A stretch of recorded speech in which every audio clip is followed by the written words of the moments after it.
आज मध्य प्रदेश की 2011 की जनगणना के आंकड़ों की गहराई में उतरते हैं। हमारे पास जो जानकारी है वो परीक्षा के नजरिए से बहुत महत्वपूर्ण तथ्यों का एक संग्रह है। बिल्कुल। हमारा मकसद है इन नंबरों और फैक्ट्स के पीछे की कहानी को समझना और ये जानना कि ये मध्य प्रदेश के बारे में क्या बताते हैं। बिल्कुल, ये सिर्फ आंकड़े नहीं है, ये राज्य की एक तरह से सामाजिक और जनसांख्यिकीय तस्वीर पेश करते हैं। हाँ। हम इन तथ्यों को एक एक करके देखेंगे और उनके मतलब को, उनके पीछे की वजह को समझने की कोशिश करेंगे। चलिए, तो सबसे पहले मध्य प्रदेश की एक सामान्य जानकारी से शुरू करते हैं। जैसा कि हम देख सकते हैं, यह एक भू आवेष्टित राज्य है, यानी कि लैंडलॉक्ड स्टेट है।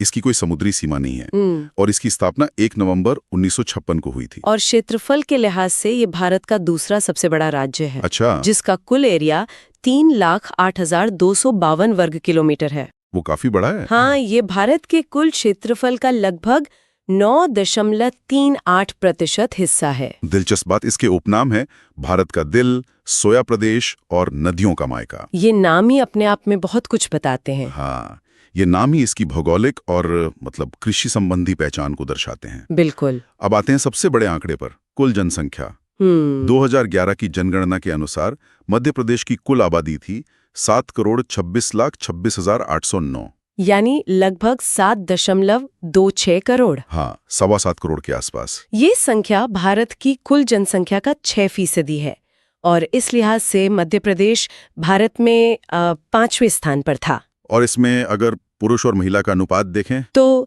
51.79% पुरुष थे, यानी 3,76,12,306 और 48.21% महिलाएं थीं, मतलब 3,50,14,503। ठीक है। अब जनसंख्या वृद्धि की बात करें तो 2001 से 2011 के बीच मध्य प्रदेश की दशकीय वृद्धि दर 20.3% रही। और ये काफी रोचक है। क्यों? क्योंकि भारत की जो औसत वृद्धि दर थी वो 17.7% थी। इसका मतलब है कि मध्य प्रदेश की जनसंख्या राष्ट्रीय औसत से ज्यादा तेजी से बढ़ रही थी। हाँ, बिल्कुल। और इसमें भी जिलों के बीच बड़ा अंतर है। जैसे? सबसे ज्यादा वृद्धि इंदौर में हुई 32.9% और सबसे कम अनूपपुर में सिर्फ 12.3%। बाप रे, 32% और 12% एक ही राज्य में? जी हाँ। और एक और महत्वपूर्ण आंकड़ा है ग्रामीण और शहरी आबादी का। राज्य की लगभग 72.4% आबादी गांव में रहती थी, मतलब 5.25 करोड़ लोग। और 27.6% शहरों में, यानी 2,00,00,000 करोड़। तो अब बात करते हैं जनसंख्या घनत्व की, पॉपुलेशन डेंसिटी की। ठीक है। यानी प्रति वर्ग किलोमीटर में कितने लोग रहते हैं। मध्य प्रदेश का घनत्व 236 व्यक्ति प्रति वर्ग किलोमीटर है। यहाँ भी राष्ट्रीय औसत से तुलना जरूरी हो जाती है। हाँ, वो कितना है? भारत का जनसंख्या घनत्व 382 है। अच्छा, तो मतलब मध्य प्रदेश राष्ट्रीय औसत के मुकाबले कम घना बसा हुआ है। औसत तो यही कहता है, लेकिन यहाँ भी जिलों में बहुत असमानता है। जैसे भोपाल, मैंने देखा वहां का घनत्व 855 है। बिल्कुल, भोपाल में 855 है, जो बहुत ज्यादा है। वहीं डिंडोरी में ये सिर्फ 94 है। 94? सिर्फ 94? जी, सिर्फ 94। ये तो जमीन आसमान का फर्क हो गया। है ही। चलिए, अगला महत्वपूर्ण बिंदु है लिंगानुपात, सेक्स रेशियो। प्रति 1000 पुरुषों पर महिलाओं की संख्या।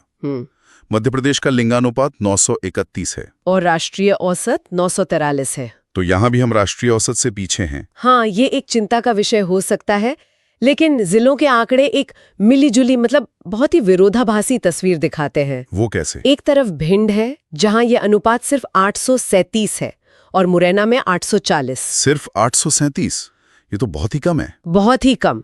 लेकिन दूसरी तरफ बालाघाट है। वहाँ कैसा है? बालाघाट में लिंगानुपात 1021 है। क्या?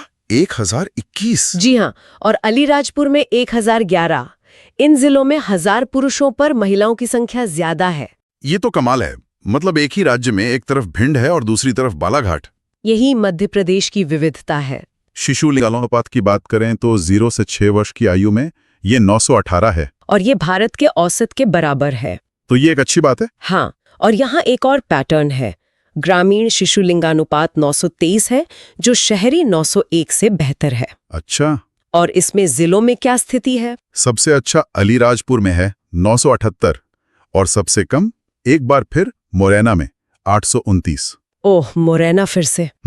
अब आते हैं साक्षरता दर पर, यानी लिटरेसी रेट पर। ठीक है। मध्य प्रदेश की कुल साक्षरता दर 69.32% है। इसमें पुरुष साक्षरता 78.73% है और महिला साक्षरता 59.24%। एक मिनट, पुरुषों की करीब 79% और महिलाओं की सिर्फ 59%। जी ये तो बहुत बड़ा अंतर है, करीब 20% का। हाँ, ये शिक्षा में लैंगिक असमानता की ओर एक साफ इशारा करता है। और जिलों में सबसे साक्षर कौन सा है? सबसे साक्षर जिला जबलपुर है 81.1% के साथ, और सबसे कम साक्षर अलीराजपुर है। अलीराजपुर, है। वहाँ कितनी है? सिर्फ 36.1%। 36%। ये तो बहुत ही कम है। हाँ, और ध्यान देने वाली बात यह है कि अलीराजपुर में पुरुष और महिला दोनों की साक्षरता दर राज्य में सबसे कम है।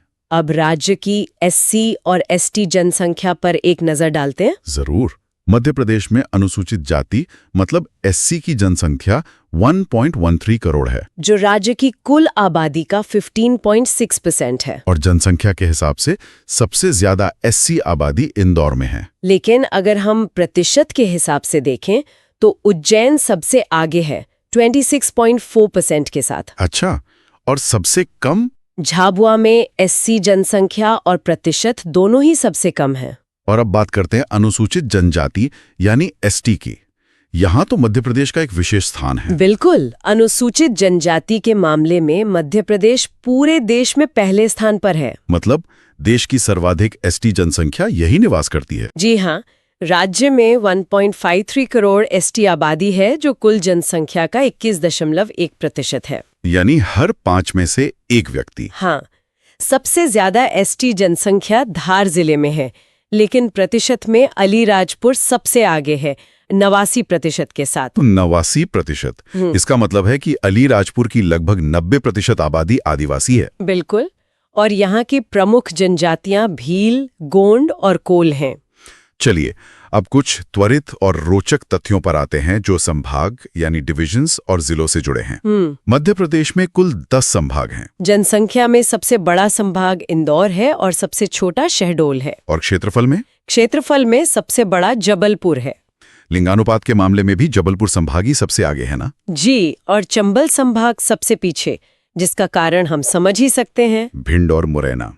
सही। जिलों की बात करें तो इंदौर जनसंख्या में सबसे बड़ा जिला है, जबकि निवाड़ी सबसे छोटा। और क्षेत्रफल में सबसे बड़ा जिला छिंदवाड़ा है और सबसे छोटा फिर से निवाड़ी। अब जनगणना के इतिहास को जानना भी दिलचस्प है। हाँ, बिल्कुल। मध्य प्रदेश में पहली व्यवस्थित जनगणना 1881 में हुई थी। और राज्य के गठन यानी 1956 के बाद पहली जनगणना 1961 में हुई। तो इस हिसाब से 2011 की जनगणना राज्य की छठी जनगणना थी। जी, उस समय भारत के जनगणना आयुक्त सी चंद्रमौली थे और मध्य प्रदेश के सचिन सिन्हा। एक और तथ्य, मध्य प्रदेश अपना जनसंख्या दिवस 11 मई को मनाता है, जबकि विश्व जनसंख्या दिवस 11 जुलाई को होता है। ये एक अच्छा फैक्ट है।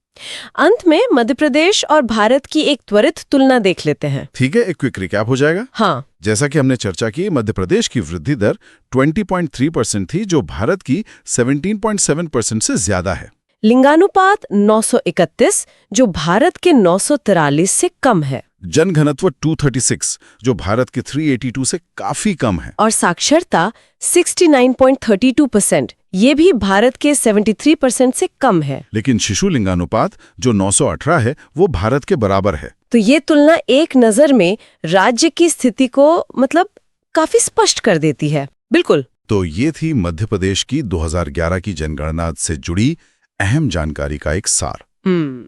हमने जनसंख्या, घनत्व, लिंगानुपात, साक्षरता और SC/ST आबादी जैसे कई महत्वपूर्ण पहलुओं को छुआ। और इन आंकड़ों से साफ है कि मध्य प्रदेश एक विविधताओं वाला राज्य है, जहां जिलों और संभागों के बीच काफी अंतर देखने को मिलता है। हाँ। बालाघाट का बेहतर लिंगानुपात एक बहुत सकारात्मक संकेत है। हाँ। तो वहीं भिंड और मुरैना के आंकड़े और साक्षरता में लैंगिक अंतर, ये ऐसे क्षेत्र हैं जिन पर ध्यान देने की जरूरत है। बिल्कुल।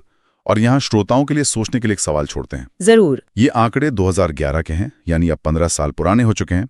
अगली जनगणना जब भी होगी, आपको क्या लगता है, शहरीकरण, साक्षरता के अंतर और बालाघाट या भिंड जैसे जिलों के लिंगानुपात में कौन से बड़े बदलाव देखने को मिल सकते हैं? Thank you for watching. आज हम मध्य प्रदेश में पशुपालन यानी एनिमल हस्बेंड्री के विषय में एक गहरी छानबीन करने वाले हैं।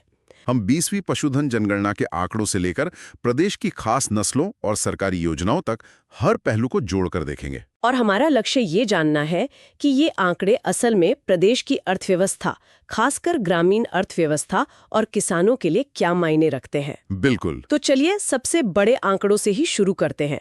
हमारे सामने 2019 की 20वीं पशुधन जनगणना के आंकड़े हैं। नोट्स के मुताबिक मध्य प्रदेश में कुल पशुधन यानी टोटल लाइव स्टॉक 4.06 करोड़ है और 2012 के मुकाबले इसमें 11.81% की बढ़ोतरी हुई है। ये सुनने में तो काफी अच्छा लगता है। हाँ, ये हेडलाइन नंबर तो वाकई मजबूत है, लेकिन असली कहानी जो है वो इन आंकड़ों के अंदर है। अच्छा। जब हम इसे तोड़कर देखते हैं तो मतलब एक बहुत ही दिलचस्प ट्रेंड सामने आता है।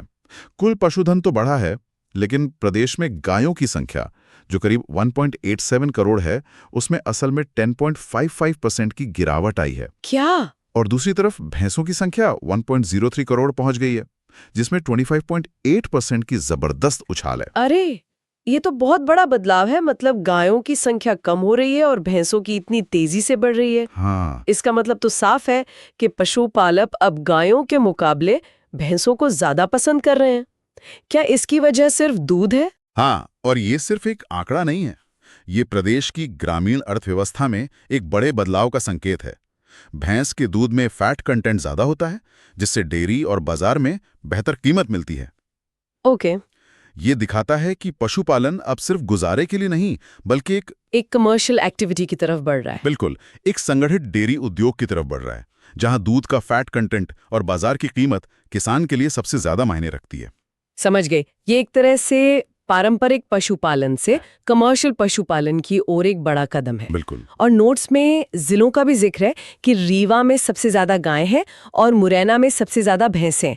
तो मुरैना का दुग्ध उत्पादन में आगे होना स्वाभाविक है। सही बात है। अच्छा, इन आंकड़ों के साथ अगर हम राष्ट्रीय स्तर पर देखें तो मध्य प्रदेश कहाँ खड़ा है? राष्ट्रीय स्तर पर हमारी स्थिति काफी मजबूत है।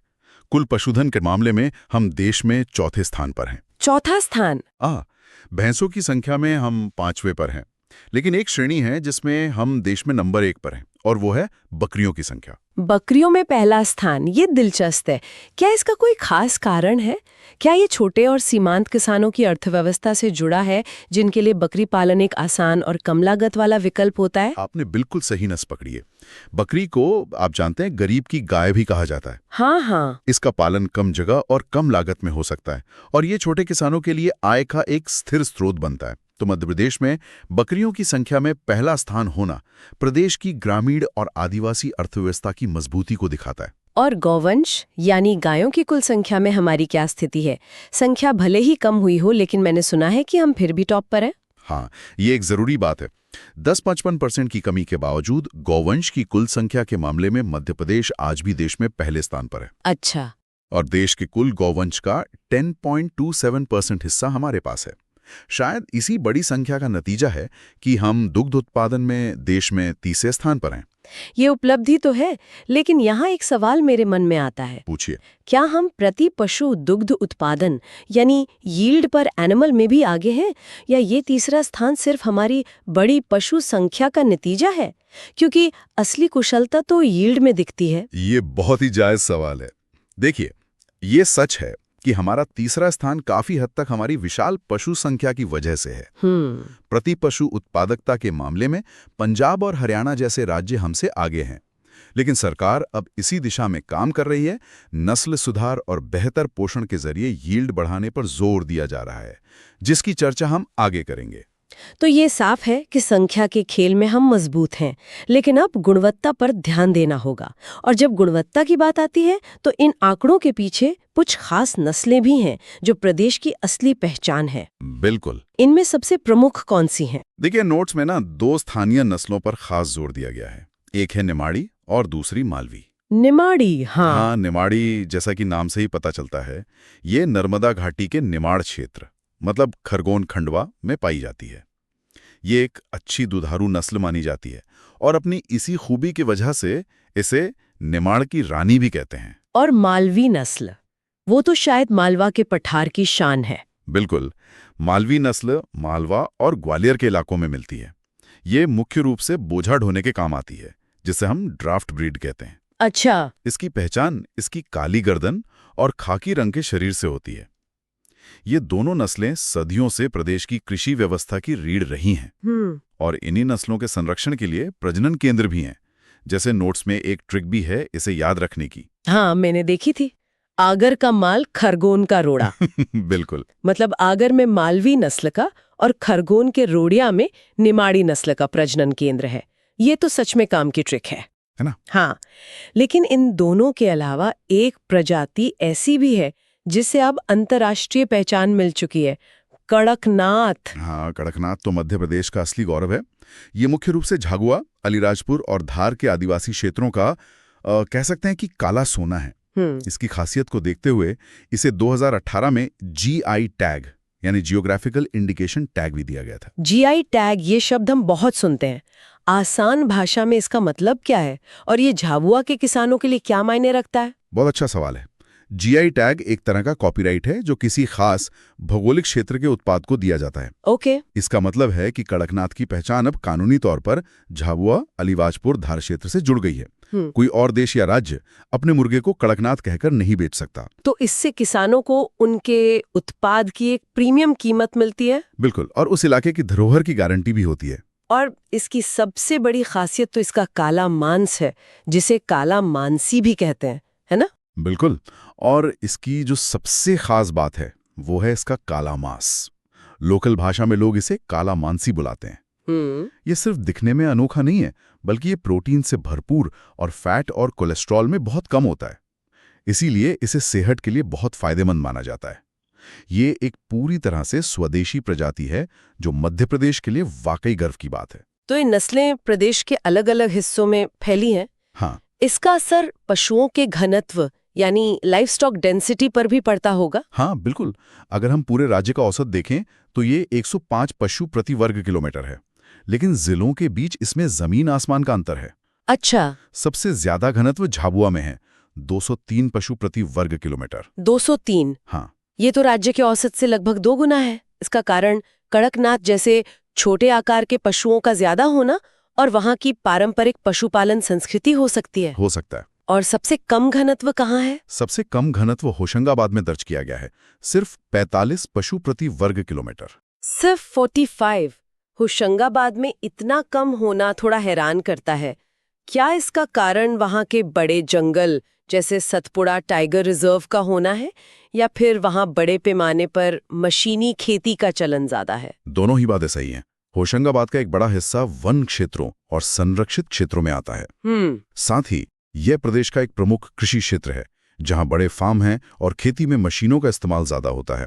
इन दोनों वजहों से वहां पशु घनत्व कम है। और ये घनत्व और विशेषज्ञता सीधे सीधे उत्पादन में भी झलकती होगी।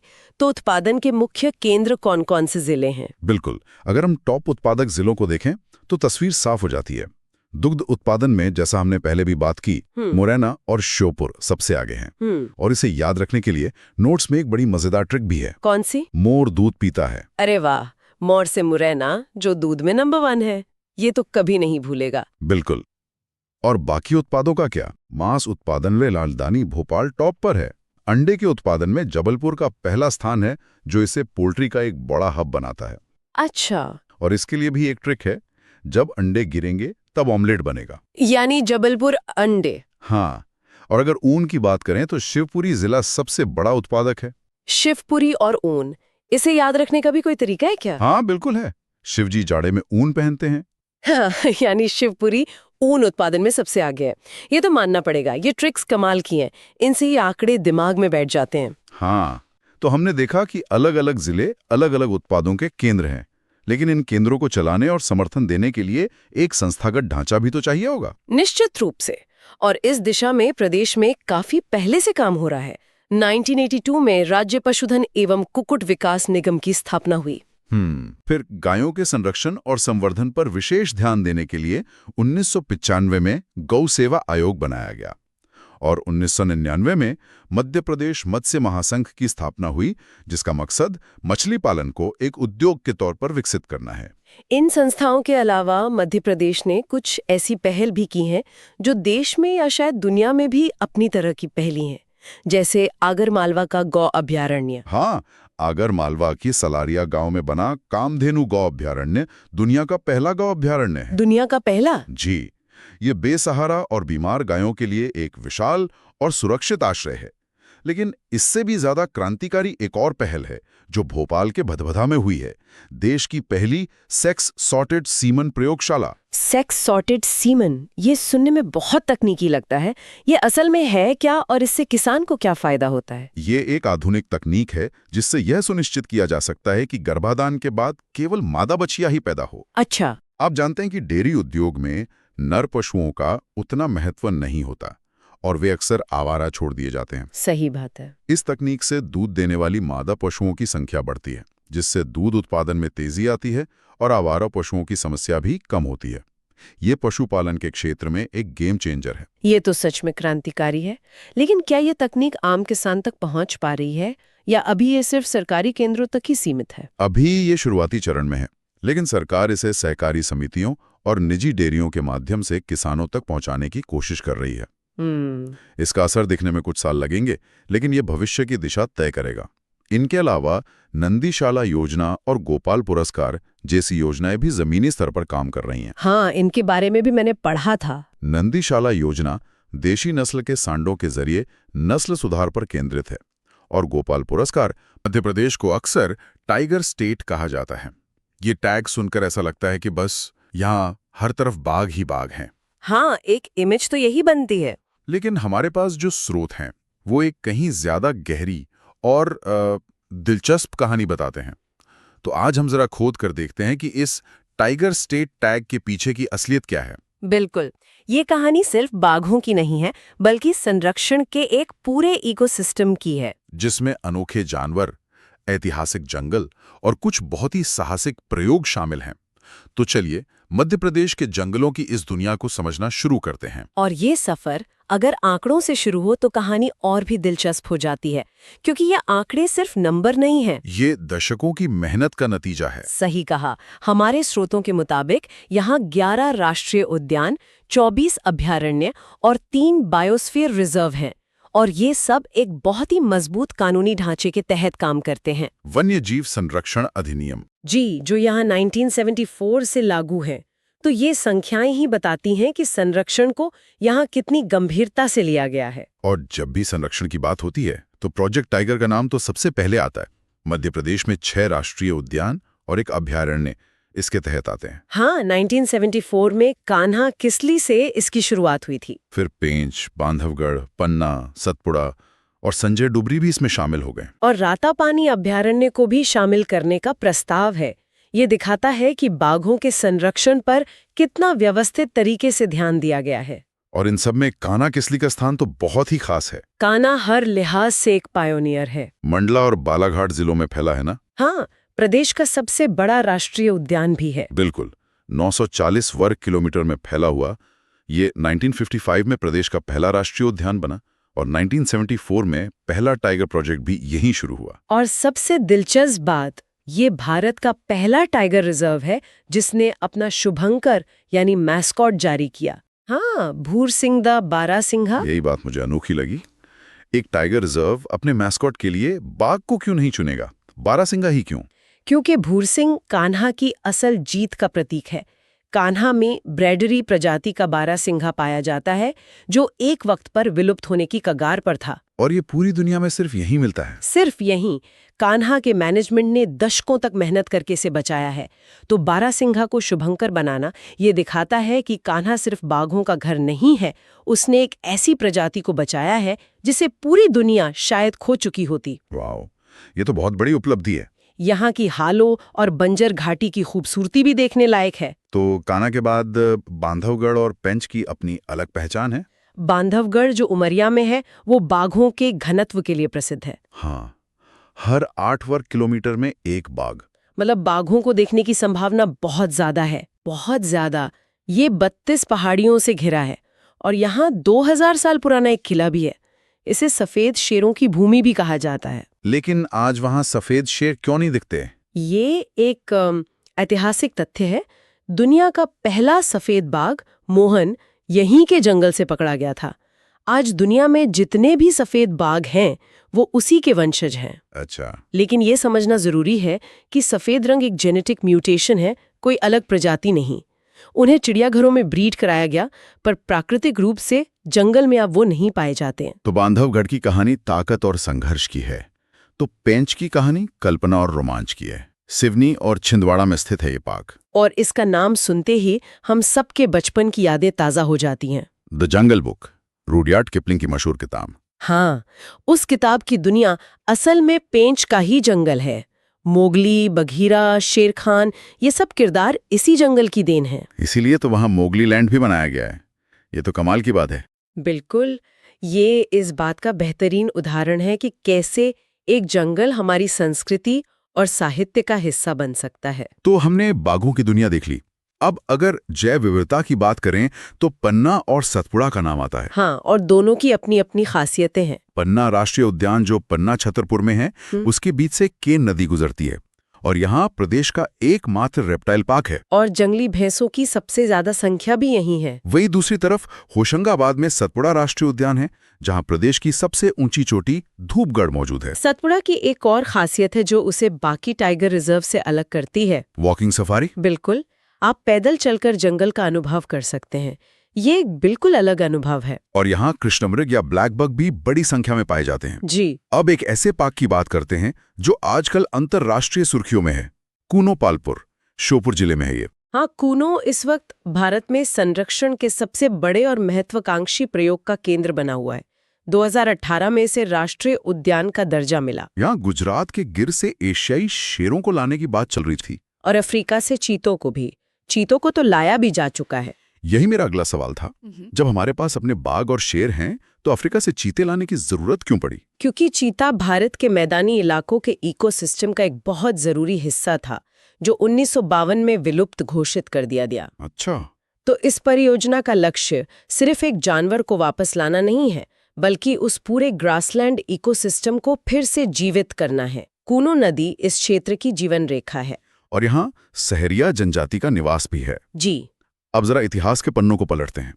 माधव राष्ट्रीय उद्यान शिवपुरी में ये ग्वालियर के महाराजा का शाही शिकार गाह हुआ करता था। हाँ, और वहां बना जॉर्ज कैसल भवन आज भी उस दौर की याद दिलाता है। राष्ट्रीय राजमार्ग 3 भी इसी पार्क से गुजरता है। और भूगोल की बात करें तो संजय राष्ट्रीय उद्यान का उदाहरण भी दिलचस्प है, सीधी जिले में। इसका पुराना नाम डुबरी था। हाँ, और राज्य के बंटवारे के बाद इसका ज्यादातर हिस्सा छत्तीसगढ़ में चला गया, जहां इसे अब गुरु घासीदास नेशनल पार्क के नाम से जाना जाता है। इन बड़े पार्कों के अलावा कुछ बहुत ही अनोखे पार्क भी हैं, जैसे डिंडोरी में घुघवा जीवाश्म उद्यान, जो सिर्फ 0.27 वर्ग किलोमीटर में फैला। प्रदेश का सबसे छोटा राष्ट्रीय उद्यान। पूछिए, 1 किलोमीटर के चौथाई हिस्से में करोड़ों साल का इतिहास सिमटा हुआ है। इसी तरह धार में डायनासोर जीवाश्म उद्यान है, जहां लगभग 6.5 करोड़ साल पुराने डायनासोर के अंडे मिले हैं। और फिर भोपाल के बीचों बीच है वन विहार। वन विहार तो एक में 3 है, नेशनल पार्क भी, चिड़ियाघर भी और रेस्क्यू सेंटर भी। ये एक शानदार कॉन्सेप्ट है। शहर के बीचों बीच जंगल का एक टुकड़ा। इसे ISO 9001-2008 सर्टिफिकेशन भी मिला है। और यहाँ एक सर्प उद्यान भी है। पार्कों के अलावा बायोस्फीयर रिजर्व का भी बहुत महत्व है। ये बड़े इलाके होते हैं जहां पूरे इकोसिस्टम को संरक्षित किया जाता है। मध्य प्रदेश में 3 हैं ऐसे क्षेत्र। पहला है पचमढ़ी, जो 1999 में बना था। दूसरा है अचानकमार अमरकंटक, जो छत्तीसगढ़ के साथ साझा है। और तीसरा है पन्ना। पचमढ़ी में बड़ी गिलहरी, जायंट स्क्वायरल, एक विशेष आकर्षण है। अब बात करते हैं अभयारण्यों की। इनमें भी प्रदेश में काफी विविधता है। सागर में है नौलादेही, जो प्रदेश का सबसे बड़ा अभयारण्य है, 1194 वर्ग किलोमीटर का। और इंदौर का राला मंडल सबसे छोटा, सिर्फ 2.34 वर्ग किलोमीटर का। नौरादेही में नीलगाय और काला हिरण पाए जाते हैं, और यहाँ अफ्रीकी चीतों को बसाने की भी संभावना है। और राला मंडल में प्रदेश का पहला वन्यजीव जागरूकता केंद्र भी है। एक और महत्वपूर्ण पहलू है खास प्रजातियों के संरक्षण के लिए बनाए गए अभयारण्य। हाँ, जैसे सोनचिड़िया, ग्रेट इंडियन बस्टर्ड के लिए ग्वालियर का घाटी गांव और शिवपुरी का करेरा। और खरमोर पक्षी लेसर फ्लोरिकिन के लिए रतलाम का सैलाना और धार का सरदारपुर। और घड़ियाल के लिए तो चंबल, केन और सोन नदियों में विशेष संरक्षण क्षेत्र बनाए गए हैं। ये सारी बातें मिलकर मध्य प्रदेश को वन्यजीव संरक्षण के नक्शे पर एक बहुत ही खास जगह देती हैं। कुछ बातें तो ऐसी हैं जो सिर्फ यहीं हुई हैं। बिल्कुल।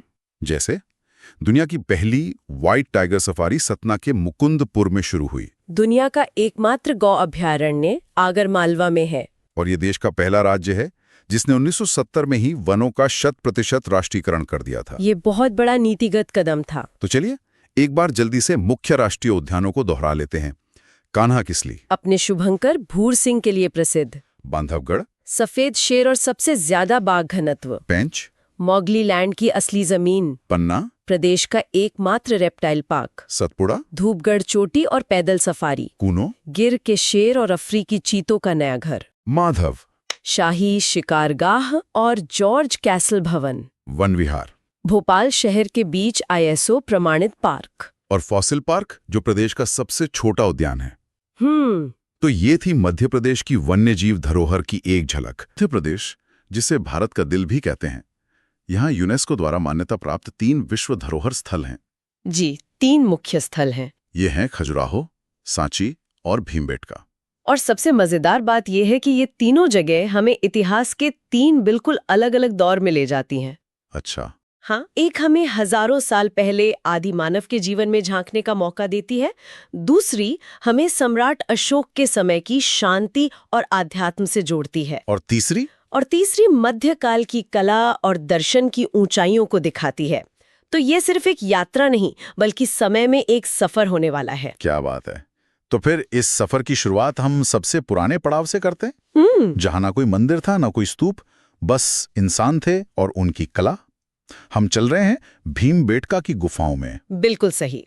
इसे 2003 में यूनेस्को का दर्जा मिला और ये रायसेन जिले में है। हाँ, भीमबेटका हमें सीधे प्रागैतिहासिक काल यानी प्री हिस्टोरिक एज में ले जाता है। मतलब इतिहास से भी पहले। जी, कल्पना कीजिए, ये गुफाएं मतलब कुछ तो 10,000 साल से भी ज्यादा पुरानी है। ये वो जगह है जहां हमारे पूर्वजों ने रहना सीखा, शिकार करना सीखा और सबसे जरूरी खुद को व्यक्त करना सीखा। जब हम इन रॉक पेंटिंग्स के बारे में सोचते हैं तो मेरे मन में आता है कि ये हजारों साल तक बची कैसे रहीं? ये तो खुली गुफाओं में है। ये एक शानदार सवाल है। इसका राज उन रंगों में है जो उन्होंने इस्तेमाल किए। अच्छा। ये कोई आज के केमिकल पेंट नहीं थे। उन्होंने प्राकृतिक खनिजों का इस्तेमाल किया, जैसे लाल रंग के लिए गेरू यानी आयरन ऑक्साइड और सफेद के लिए चूना पत्थर। ये रंग चट्टानों के साथ रासायनिक रूप से जुड़ गए और गुफाओं की छत ने उन्हें हजारों सालों तक सीधी बारिश और धूप से बचाया। मतलब प्रकृति और मानव कला का एक अद्भुत संगम है। बिल्कुल। और इन चित्रों में बनाया क्या गया है? क्या ये सिर्फ जानवरों की तस्वीरें हैं? नहीं, ये सिर्फ तस्वीरें नहीं हैं। ये उस समय के जीवन का एक चलता फिरता दस्तावेज है। अच्छा। आपको शिकार करने के दृश्य देखेंगे जिसमें लोग भाले और तीर कमान के साथ जानवरों का पीछा कर रहे हैं। आपको समूह में नाचते हुए लोग दिखेंगे, जो शायद किसी उत्सव का हिस्सा हो। हाँ बिल्कुल, किसी उत्सव या अनुष्ठान का हिस्सा। घुड़सवारी, शहद इकट्ठा करना, मतलब उस दौर का पूरा सामाजिक जीवन इन दीवारों पर उकेरा हुआ है। यानी ये उस समय की एक तरह की सोशल मीडिया वॉल थी। कह सकते हैं। और इसकी खोज भी तो काफी दिलचस्प तरीके से हुई थी। हाँ, वो भी बताइए। बिल्कुल, इसका श्रेय जाता है डॉक्टर विष्णु श्रीधर वाकणकर को। VS वाकणकर। जी, वो 1957 में ट्रेन से कहीं जा रहे थे और उन्होंने दूर से इन पहाड़ियों की अजीब बनावट देखी। उन्हें लगा कि यहाँ कुछ खास हो सकता है। और जब वो यहाँ पहुंचे तो उन्होंने इतिहास का एक पूरा खजाना खोज निकाला। परीक्षा के लिए ये नाम VS वाकणकर बहुत जरूरी है। तो भीमबेटका हमें मानव सभ्यता की शुरुआत से जुड़ता है।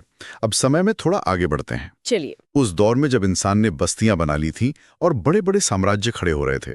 हम भीमबेटका से ज्यादा दूर नहीं, रायसेन जिले में स्थित सांची की ओर बढ़ते हैं। हाँ, लगभग 1200 साल नहीं बल्कि उससे भी कहीं ज्यादा आगे आकर 3री शताब्दी ईसा पूर्व में। 3री शताब्दी ईसा पूर्व। जी, यहाँ सम्राट अशोक ने एक ऐसी विरासत की नींव रखी जो आज पूरी दुनिया में शांति का प्रतीक है। हाँ। सांची को 1989 में यूनेस्को साइट का दर्जा मिला था। एक बात मुझे हमेशा हैरान करती है, भगवान बुद्ध कभी सांची नहीं आए, फिर भी ये बौद्ध धर्म का इतना बड़ा केंद्र कैसे बन गया? ये थोड़ा अजीब नहीं है? ये सवाल ही सांची के महत्व को समझाता है। अच्छा। बुद्ध के महापरिनिर्वाण के बाद उनके अवशेषों को अलग-अलग हिस्सों में बांटकर उन पर स्तूप बनाए गए। अशोक ने बौद्ध धर्म को पूरे विश्व में फैलाने का प्रण लिया था। सांची, जो उनके साम्राज्य के केंद्र में था और एक प्रमुख व्यापार मार्ग पर स्थित था, इस काम के लिए एकदम सही जगह थी। अच्छा, लोकेशन की वजह से। हाँ, उन्होंने यहाँ मूल ईंटों का स्तूप बनवाया और इसे बौद्ध शिक्षा और दर्शन का एक महत्वपूर्ण केंद्र बना दिया। और जो विशाल स्तूप हम आज देखते हैं, क्या वो वैसा ही है जैसा अशोक ने बनवाया था? नहीं, अशोक ने जो बनवाया था वो इसका आधार था। बाद के राजवंशों जैसे शुंग और सातवाहन ने इसे और भी भव्य बना दिया। अच्छा। उन्होंने ईंटों के स्तूप को पत्थर से ढककर बड़ा किया। इसके चारों ओर जो पत्थर की रेलिंग है, जिसे वेदिका कहते हैं, वो शुंग काल में बनी। और वो खूबसूरत गेटवे? हाँ, और सबसे आकर्षक है इसके 4 तोरण द्वार यानी गेटवे, जो सातवाहन काल में बने। इन तोरण द्वारों की नक्काशी तो अद्भुत है। ये सिर्फ नक्काशी नहीं, ये पत्थर पर लिखी कहानियां हैं। इन्हें आप उस समय की कॉमिक स्ट्रिप्स कह सकते हैं। हाँ, सही है। इन पर जातक कथाएं यानी बुद्ध के पिछले जन्मों की कहानियां बहुत खूबसूरती से उकेरी गई हैं। आप इन पर बुद्ध के जीवन की घटनाएं भी देख सकते हैं। लेकिन एक दिलचस्प बात है। क्या? यहाँ बुद्ध को मानव रूप में नहीं दिखाया गया है। उनकी उपस्थिति को संकेतों के माध्यम से दर्शाया गया है, जैसे खाली सिंहासन, पदचिन्ह या बोधि वृक्ष। ये तो बहुत फैसिनेटिंग है। मतलब कला भी थी और गहरा दर्शन भी। बिल्कुल। और यहाँ एक और छोटा स्तूप है जिसका बहुत महत्व है ना? आप स्तूप संख्या 3 की बात कर रहे हैं। हाँ, वो बहुत महत्वपूर्ण है क्योंकि वहां से बुद्ध के 2 सबसे प्रिय शिष्यों सारिपुत्र और महामौगलायन के अस्थि अवशेष मिले थे। अच्छा। इससे इस जगह का आध्यात्मिक महत्व और भी बढ़ जाता है। और हाँ, सांची की खोज 1818 में एक ब्रिटिश अफसर जनरल टेलर ने की थी। ये भी याद रखना जरूरी है। तो भीमबेटका की आदिम कला से लेकर सांची की शांत और दार्शनिक कला तक हम एक लंबा सफर तय कर चुके हैं। जी। अब चलते हैं मध्यकाल की उस पराकाष्ठा पर जहां कला, अध्यात्म और जीवन का उत्सव एक साथ पत्थरों पर जीवंत हो उठा। हम बात कर रहे हैं खजुराहो की। खजुराहो, जिसे 1986 में यानी सबसे पहले मध्य प्रदेश में विश्व धरोहर का दर्जा मिला। सबसे पहले? हाँ, छतरपुर जिले में स्थित ये जगह चंदेल राजाओं की देन है, जिन्होंने 950 से 1050 ईस्वी के बीच, मतलब लगभग 100 साल में यहाँ 85 मंदिर बनवाए थे। 85? जी, 85, जिनमें से अब करीब 22 ही बचे हैं। खजुराहो का नाम आते ही लोगों के मन में यहाँ की मूर्तियों को लेकर एक खास छवि बनती है, जो अक्सर विवादों में भी रहती है। इसके पीछे का असली दर्शन क्या है? ये उस समय के तांत्रिक दर्शन के प्रभाव को दिखाता है। तांत्रिक दर्शन? जी, उस दर्शन में जीवन को टुकड़ों में नहीं देखा जाता था। वे मानते थे कि ब्रह्मांड शिव और शक्ति यानी पुरुष और स्त्री ऊर्जा के मिलन से बना है।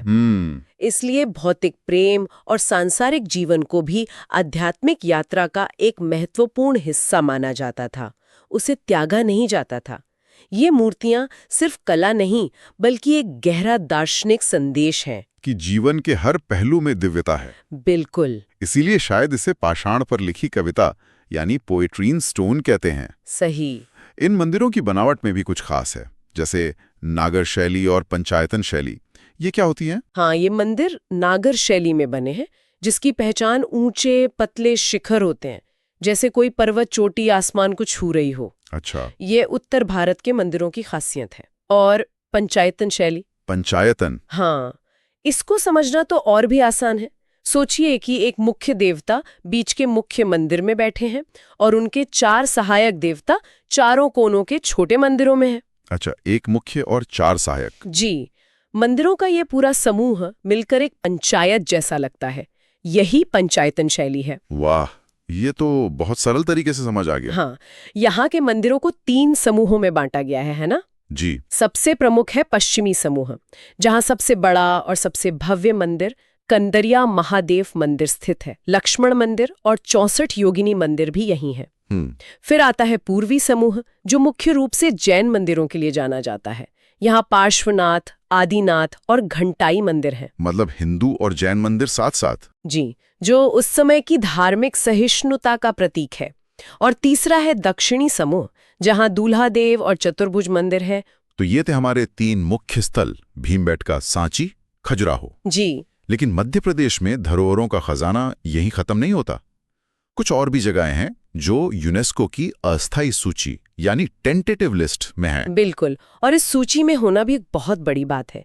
इसका मतलब है कि इन जगहों में विश्व धरोहर बनने की पूरी क्षमता है। तो इस सूची में कौन कौन से नगीने हैं? इसमें कई शानदार जगहें हैं, जैसे मांडू, जिसे सिटी ऑफ जॉय या आनंद की नगरी कहते हैं। मांडू? हाँ, वहाँ की अफगान वास्तुकला, रानी रूपमती और बाज बहादुर की कहानियों से जुड़े महल, जहाज महल जो 2 तालाबों के बीच जहाज जैसा दिखता है, वो जगायु जातुई है। और मैंने बुरहानपुर के बारे में भी सुना है, जहाँ कोई 400 साल पुरानी पानी की व्यवस्था आज भी काम कर रही है। हाँ, कुंडी भंडारा, ये मुगल काल की एक भूमिगत जल प्रबंधन प्रणाली है। Underground water system. जी, सोचिए, उस समय के इंजीनियरों ने गुरुत्वाकर्षण का इस्तेमाल करके पहाड़ों से पानी शहर तक लाने के लिए जमीन के नीचे नहरें बना दी। कमाल है। और वो आज भी बुरहानपुर के कुछ हिस्सों को पानी देती है। ये सिर्फ एक स्मारक नहीं, बल्कि इंजीनियरिंग का एक जीता जागता सबूत है। अविश्वसनीय। इस लिस्ट में कोई प्राकृतिक जगह भी है? बिल्कुल है। जबलपुर का भेड़ा घाट, लम्हेटा घाट। भेड़ा घाट? एक तरफ नर्मदा नदी के किनारे संगमरमर की ऊंची ऊंची चट्टानें हैं जो देखने में अद्भुत लगती हैं, और दूसरी तरफ लम्हेटा घाट में डायनासोर के अंडे के जीवाश्म मिले हैं। क्या बात है। यह प्रकृति और विज्ञान का एक अनूठा संगम है। इनके अलावा ग्वालियर का किला और ओरछा के मंदिर महल भी इस सूची में शामिल हैं। तो अगर हम इस पूरे सफर को एक टाइमलाइन पर देखें तो तस्वीर और साफ हो जाती है। हाँ बिल्कुल। कहानी शुरू होती है प्रागैतिहासिक काल में भीमबेटका से। फिर हम आते हैं 3री सदी ईसा पूर्व में, जब सम्राट अशोक सांची में स्तूप बनवाते हैं। ठीक। फिर एक लंबी छलांग लगाकर हम पहुंचते हैं 10वीं 11वीं सदी में, जब चंदेल राजा खजुराहो के मंदिर बनवाते हैं। और फिर आधुनिक काल में इनकी फिर से खोज होती है। जी। 1818 में जनरल टेलर सांची को खोजते हैं और 1838 में टी.एस. बर्ट खजुराहो के बारे में बताते हैं। और 1957 में वी.एस. वाकणकर भीमबेटका को दुनिया के सामने लाते हैं। और अंत में 1986 में खजुराहो, 1989 में सांची और 2003 में भीमबेटका को यूनेस्को से विश्व धरोहर की मान्यता मिलती है। ये टाइमलाइन दिखाती है कि मध्य प्रदेश की भूमि पर हजारों सालों से संस्कृति और सभ्यता की धारा लगातार बहती रही है। तो चलिए परीक्षा के लिए इन सभी महत्वपूर्ण तथ्यों को एक बार जल्दी से दोहरा लेते हैं ताकि ये दिमाग में बैठ जाएं। बिल्कुल। पहला, खजुराहो, जिला छतरपुर, यूनेस्को वर्ष 1986, निर्माता चंदेल वंश और खोजकर्ता टी.एस. बर्ट। दूसरा, सांची, जिला रायसेन, यूनेस्को वर्ष 1989, निर्माता सम्राट अशोक और खोजकर्ता जनरल टेलर। और तीसरा, भीमबेटका, ये भी जिला रायसेन में है, यूनेस्को वर्ष 2003 और खोजकर्ता थे डॉक्टर वी.एस. वाकणकर। ये 3 पंक्तियां परीक्षा के दृष्टिकोण से सबसे महत्वपूर्ण हैं। इन्हें अच्छे से याद रखना चाहिए। तो अब इस पूरी चर्चा के आधार पर अभ्यास के लिए 3 सवाल देखते हैं। जरूर। पहला सवाल, मध्य प्रदेश का पहला विश्व धरोहर स्थल कौन सा है? ए सांची, बी खजुराहो, सी भीमबेटका या डी ओरछा? दूसरा सवाल, भीमबेटका की खोज किसने की थी? A Daya Ram Sahni, B T S. Burt, C Vishnu Wakankar या डी जनरल टेलर? और तीसरा सवाल, खजुराहो के मंदिर किस शैली में निर्मित हैं? ए द्रविड़, बी नागर, सी बेसर या डी गांधार? उम्मीद है सबने जवाब सोच लिए होंगे। चलिए देखते हैं। बताइए। पहले का सही जवाब है बी खजुराहो, जिसे 1986 में सबसे पहले दर्जा मिला। ठीक है। दूसरे सवाल का सही जवाब है सी विष्णु वाकणकर, जिनकी कहानी हमने अभी सुनी। और तीसरा? और तीसरे का सही जवाब है बी नागर शैली, जो उत्तर भारतीय मंदिर वास्तुकला की पहचान है। बहुत बढ़िया। तो ये थी मध्य प्रदेश की विश्व धरोहरों की हमारी यात्रा। ये स्थल सिर्फ पत्थर और इमारतें नहीं हैं। नहीं, बिल्कुल नहीं। ये हमें सिखाते हैं कि हमारा अतीत कितना गौरवशाली और विविध रहा है। भीमबेटका हमें प्रकृति से जुड़ना सिखाता है, सांची हमें शांति का मार्ग दिखाता है, और खजुराहो हमें जीवन को उसकी समग्रता में स्वीकार करना सिखाता है। बिल्कुल सही, बिल्कुल सही कहा। ये हमारी धरोहर हैं और इन पर हमें गर्व है। MPPSC प्री 2026 के लिए आप सभी को शुभकामनाएं। Thank you for watching. आज की हमारी इस चर्चा का या कहें इस डीप डाइव का जो विषय है वो है मध्य प्रदेश सॉइल एटलस। बिल्कुल। और देखिए आमतौर पर क्या होता है ना, जब हम बाहर निकलते हैं और जमीन को देखते हैं तो लगता है कि ये तो बस धूल है या बस एक सतह है जिस पर हम चल रहे हैं। सही बात है। लेकिन आज हमारे पास जो डेटा और सोर्सेज है, उनका मिशन यही है कि इस गलतफहमी को दूर किया जाए। क्योंकि मध्य प्रदेश की जो मिट्टी है ना, वो सिर्फ धूल नहीं है। ये पूरे राज्य की आर्थिक व्यवस्था और कृषि समृद्धि की सबसे मजबूत नींव है। और इसी नींव को समझना ना बहुत जरूरी हो जाता है, विशेष रूप से जब हम किसी क्षेत्र के भूगोल या इकोनॉमी का अध्ययन करते हैं तो शुरुआत हमेशा जमीन से ही होती है। हाँ, कॉम्पिटिटिव एग्जाम्स में भी ये टॉपिक इसीलिए बार बार आता है, क्योंकि अगर एस्पिरेंट्स को ये नहीं पता कि किस क्षेत्र में कौन सी मिट्टी है तो वो वहाँ की कृषि, उद्योग और पूरी इकोनॉमी को कनेक्ट नहीं कर पाएंगे। तो आज हम इसी मिट्टी के विज्ञान, इसके इतिहास और इसके टाइप्स का बहुत ही डिटेल्ड एनालिसिस करेंगे। तो चलिए एकदम बेसिक सवाल से शुरू करते हैं। आखिर ये मिट्टी या मृदा है क्या? अगर भूगोल की भाषा में देखें तो ये धरातल की सबसे ऊपरी परत होती है ना, जिसमें मिनरल्स होते हैं, ऑर्गेनिक मैटर होता है और हवा पानी का एक बैलेंस होता है जो पेड़ पौधों को उगने में मदद करता है। एकदम सही। लेकिन यहाँ एक पॉइंट जो हमारे सोर्सेज में बहुत क्लियर है, वो ये कि एमपी की मिट्टी का इतिहास कोई 100-200 साल पुराना नहीं है। जियोलॉजिकल पर्सपेक्टिव से देखें तो मध्य प्रदेश उस विशाल और प्राचीन गोंडवाना लैंड का हिस्सा है। गोंडवाना लैंड, मतलब हम उस दौर की बात कर रहे हैं जब धरती पर आज के जैसे अलग अलग कॉन्टिनेंट्स नहीं हुआ करते थे। हाँ, एग्जैक्टली। लाखों करोड़ों साल पहले एक बहुत बड़ा भूभाग था और एमपी की जमीन उसी प्राचीन हिस्से का एक टुकड़ा है।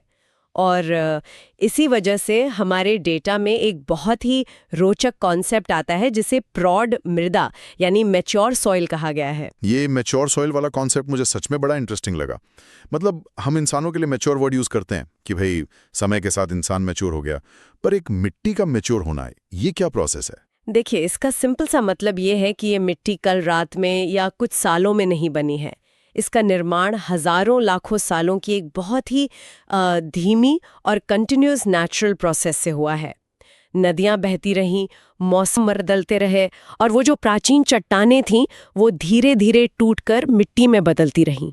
तो इस लंबी प्रोसेस ने इस मिट्टी को इतना स्टेबल कर दिया है कि हम इसको अब प्रौढ़ मृदा बोलते हैं। बिल्कुल।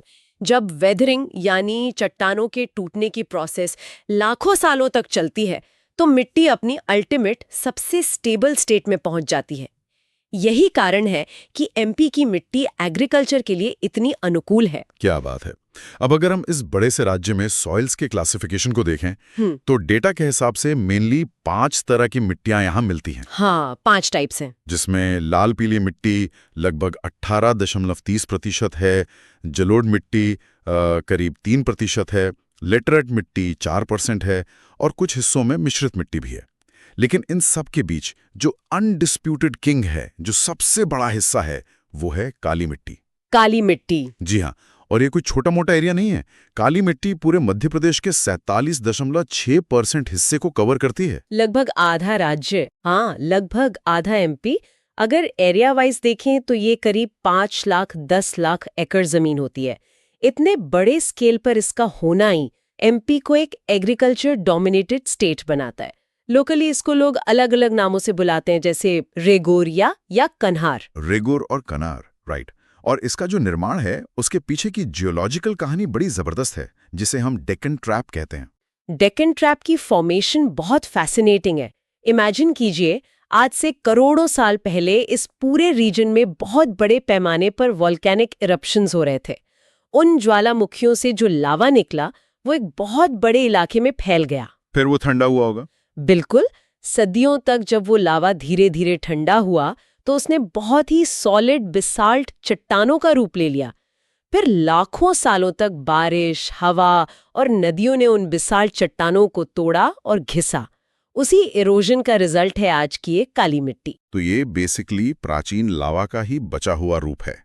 और इसका जो इतना डार्क काला रंग होता है उसकी वजह इसमें मौजूद लोहा या आयरन है। हाँ, आयरन की अधिकता के कारण। इसके साथ ही इसमें एल्यूमिनियम और मैग्नीशियम भी मिलता है।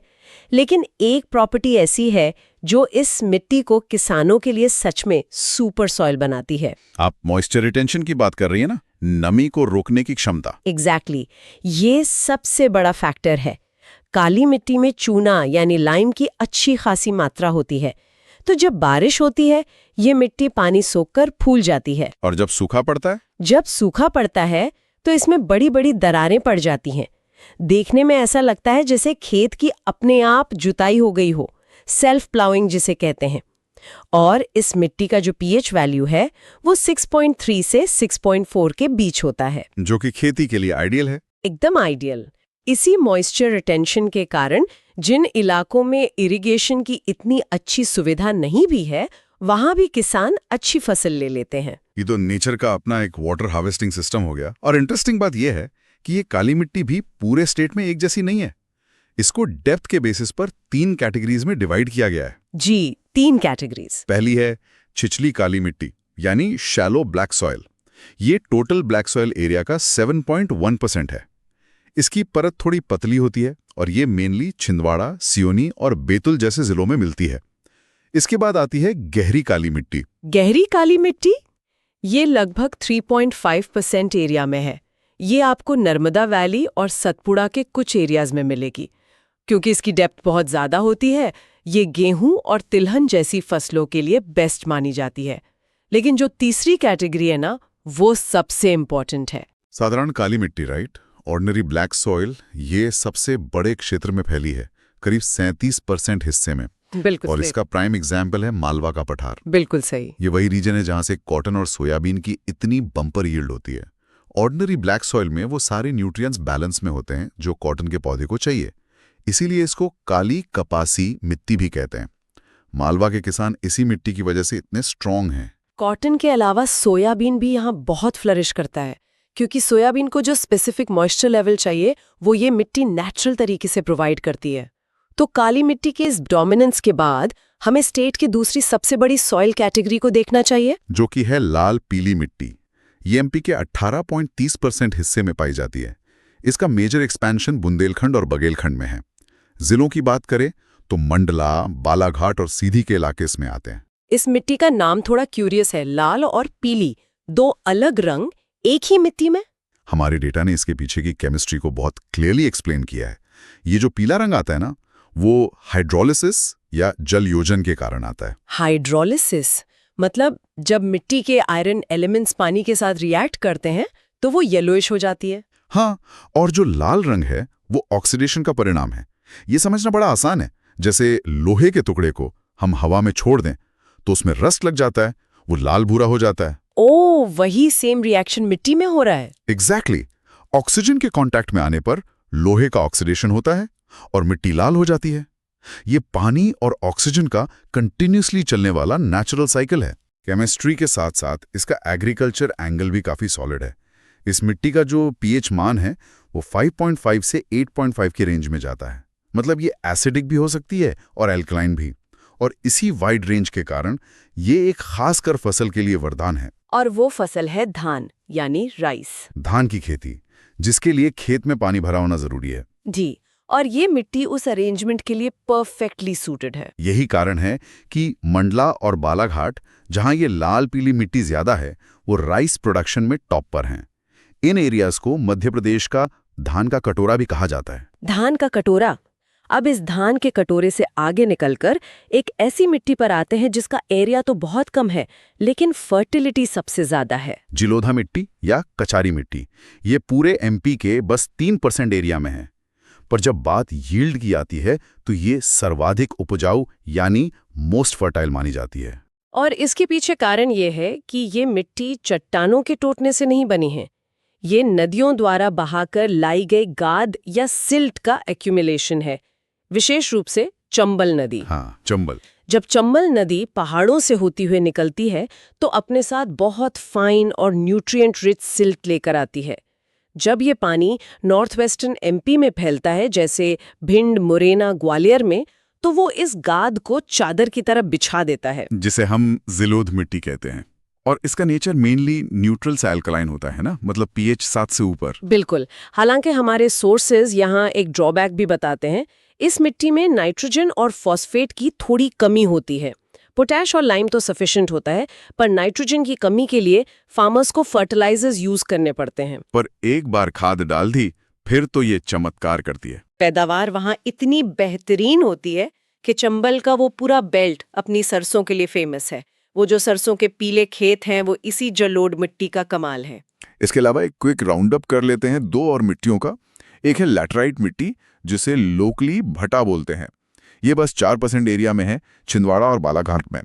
इसकी खासियत यह है कि सूखने पर ये ईंट की तरह कड़क हो जाती है। इसीलिए एग्रीकल्चर से ज्यादा इसका यूज बिल्डिंग कंस्ट्रक्शन और ईंटें बनाने में होता है। और आखिरी है मिश्रित मिट्टी, जो लाल, पीली और काली मिट्टी का मिक्स है। ये बुंदेलखंड में मिलती है और मिलेट्स यानी मोटे अनाज जैसे ज्वार, बाजरा के लिए बेस्ट है। सही कहा। तो ये हो गई ज्योग्राफिक और एग्रीकल्चरल डाइवर्सिटी की बात। लेकिन इस सब के बीच एक बहुत सीरियस इशू भी है। हमारे डेटा में एक टर्म यूज हुआ है जो सुनने में थोड़ा स्कैरी लगता है, किसान की रेंगते हुई मृत्यु, यानी द क्रीपिंग डेथ।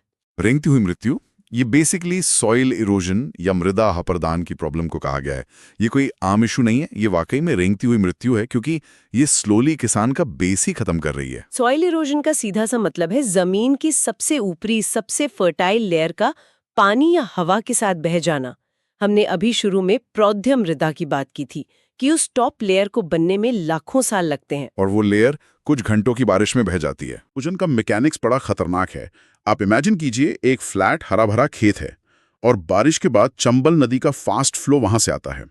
पानी का प्रेशर इतना ज्यादा होता है कि वो मिट्टी को बस ऊपर से वॉश नहीं करता, वो डीप कट्स बना देता है। खाइयां बन जाती हैं। हाँ, खेत के बीच में गहरी खाइयां और नालियां, इसी को अवनालिका कहते हैं। मुरैना जिला इससे सबसे ज्यादा अफेक्टेड है। उसके साथ भिंड और श्योपुर में भी बहुत डैमेज हुआ है। यही वो गहरी खाइयां हैं जिन्हें हम चंबल के बीहड़ या रवीन्स कहते हैं। लोगों को लगता है बेहद कोई नेचुरल मिस्ट्री है, पर दरअसल ये उसी सॉइल इरोजन का एक्सट्रीम रिजल्ट है। डिफॉरेस्टेशन इसका सबसे बड़ा रीजन है। पेड़ों की जड़ें मिट्टी को बाइंड करके रखती हैं। जब जंगल कटे तो पानी ने नेचुरली अपना रास्ता बना लिया और मिट्टी काट दी। ये डेफिनेटली कृषि के लिए बड़ा संकट है, लेकिन पॉजिटिव साइड ये है कि इसको रोकने के सॉल्यूशंस भी एग्जिस्ट करते हैं। सॉल्यूशंस हैं। सबसे पहला और बड़ा सॉल्यूशन तो वही है अफॉरेस्टेशन, ज्यादा से ज्यादा पेड़ लगाना। दूसरा है पशुओं की ओवरग्रेजिंग पर कंट्रोल करना, क्योंकि जानवर अपने खुरों से मिट्टी को ढीला कर देते हैं और घास खत्म होने से मिट्टी एक्सपोज हो जाती है। और काउंटर फार्मिंग का भी जिक्र है सोर्सेज में, जो पहाड़ी ढलानों पर की जाती है। ढलान के पैरेलल खेती करने के बजाय उसके ऑपोजिट लाइंस बनाकर खेती करना, ताकि पानी की स्पीड ब्रेक हो सके। उसके साथ ही वाटरशेड मैनेजमेंट यानी जल संभरण प्रबंधन भी बहुत इफेक्टिव है। छोटे चेक डैम्स और तालाब बनाकर बारिश के पानी को जमीन में सीप होने का टाइम देना, ताकि वो स्पीड में बह के मिट्टी न काटे। और सबसे अच्छी बात यह है कि वर्ल्ड बैंक की मदद से इन बीहड़ों को रिक्लेम करने के लिए बड़े प्रोजेक्ट्स चल रहे हैं। इसमें टाइम जरूर लगेगा, पर ये एफर्ट्स बहुत क्रूशल हैं। अब अगर इन सबको सम अप करें आर्थिक और एग्जाम पर्सपेक्टिव से, तो ये क्लियर है कि एमपी की जो आइडेंटिटी है वो उसकी मिट्टी से है। आज एमपी को सोया स्टेट कहा जाता है, तो वो मालवा की साधारण काली मिट्टी की वजह से है।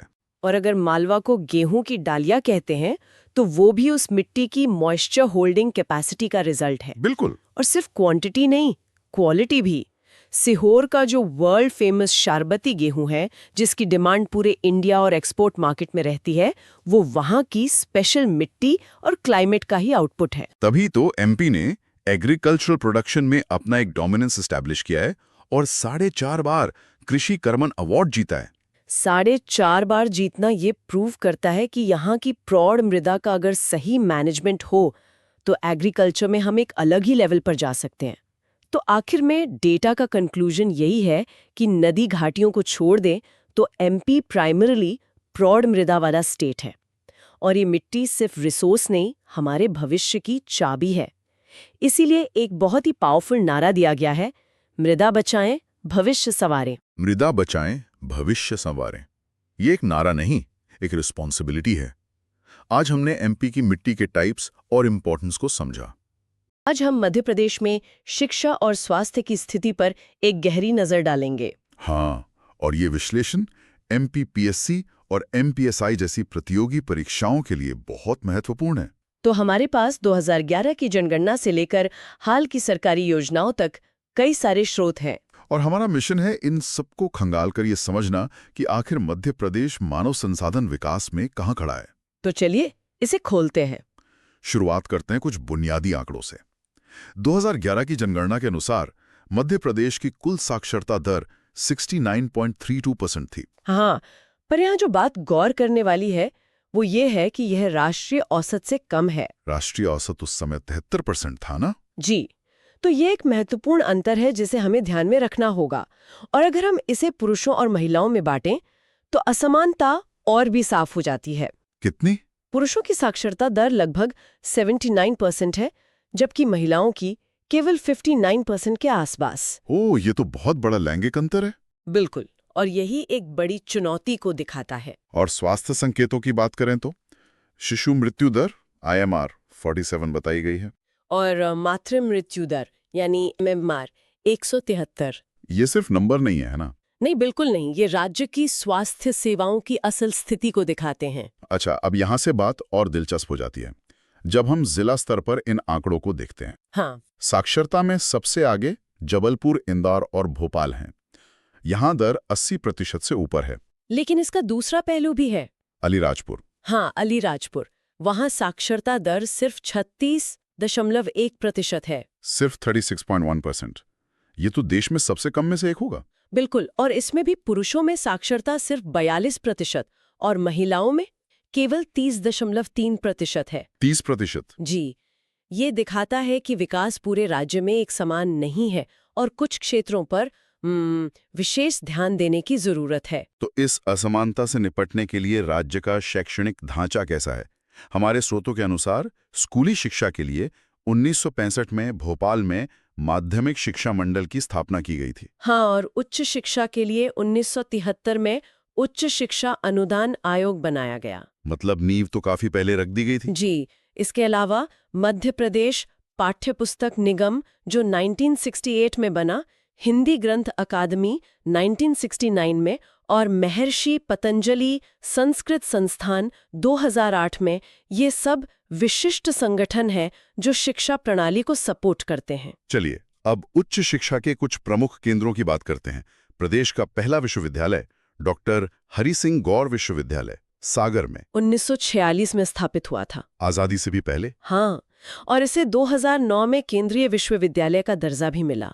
इसी तरह अमरकंटक में इंदिरा गांधी राष्ट्रीय आदिवासी विश्वविद्यालय जो 2008 में बना, वो एक बहुत महत्वपूर्ण कदम है। क्यों? क्योंकि ये आदिवासी समुदायों के लिए उच्च शिक्षा के अवसर प्रदान करता है, उनकी अपनी संस्कृति के संदर्भ में। सही बात है। और विक्रम विश्वविद्यालय उज्जैन, रानी दुर्गावती विश्वविद्यालय जबलपुर और देवी अहिल्या विश्वविद्यालय इंदौर भी हैं। ये सब राज्य के महत्वपूर्ण अकादमिक केंद्र हैं। व्यावसायिक और तकनीकी शिक्षा में इंदौर का नाम तो सबसे अलग है। ये देश का एकमात्र शहर है जहां IIM और IIT दोनों हैं। यह वास्तव में एक अद्वितीय गौरव है। IIM 1996 में बना और IIT 2009 में। और इसका असर क्या होता है? देखिए, जब देश के सबसे अच्छे मैनेजमेंट और इंजीनियरिंग दिमाग एक ही शहर में हो तो वहाँ एक अलग ही इकोसिस्टम बनता है। सही कहा है। इसके अलावा ग्वालियर में ABVITM, जबलपुर में IITDM और भोपाल में मेनिट और एम्स भी हैं। हाँ, तो ये सब संस्थान राज्य को तकनीकी शिक्षा का एक हब बनाते हैं। कृषि और खेल शिक्षा के बारे में क्या? मध्य प्रदेश तो एक कृषि प्रधान राज्य है। बहुत अच्छा सवाल है। कृषि के क्षेत्र में जबलपुर में जवाहरलाल नेहरू कृषि विश्वविद्यालय 1964 में पहला था और बाद में ग्वालियर में भी एक बना। हाँ, 2008 में राजमाता विजयाराजे सिंधिया कृषि विश्वविद्यालय, पशु चिकित्सा के लिए जबलपुर में नानाजी देशमुख विश्वविद्यालय है।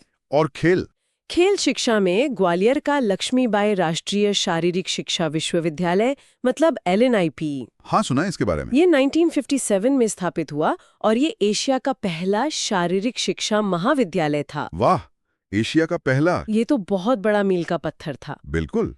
तो अब कुछ प्रथम और एकमात्र तथ्यों पर आते हैं जो परीक्षा के लिए बहुत महत्वपूर्ण होते हैं।